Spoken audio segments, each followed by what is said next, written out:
Foni mwangana kujota mapenzi Mungu na kupuloga. Heri baby kangiuza sinigache kumangone na shole amene ola kwandiwe. Kangiuza mwanji wapia kukala kwa ketisi telo. You're the one to make it right. Can you bring me? What did you call it? Chazilala, you went in the city like Kulala. I can't take it anymore. Chifu kwa chande baby, uma ya beta mikakano. Niwa amene ya bakulila makala niwe. Chifu kwa chani, sumata kunena sole. Simatima usiwala kwa niwe.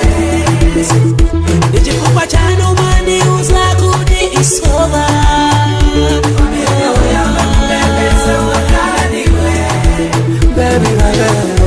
Usata kwele so watu Foni mwangana kujota mapenzi Mungu na kupuloga. Na wala kuyumba kwanga sulo kusanena kudichibwezi chata baby sina kane. Nangalelo watani kunitumizila ka message umpekele I'm sorry Sanizuse pote kwa nukuli chuma kufuna chikono chokosa chuma usabijaba masoko macha mutima. It's over baby. Wachane baby uma ya beta mikakano niwe. Amene ya bakulila makala niwe. Chifu kwa chani sumata kunena sole. Simatima usiwala kwa niwe. Chifu kwa chani umani uzakudi isoba.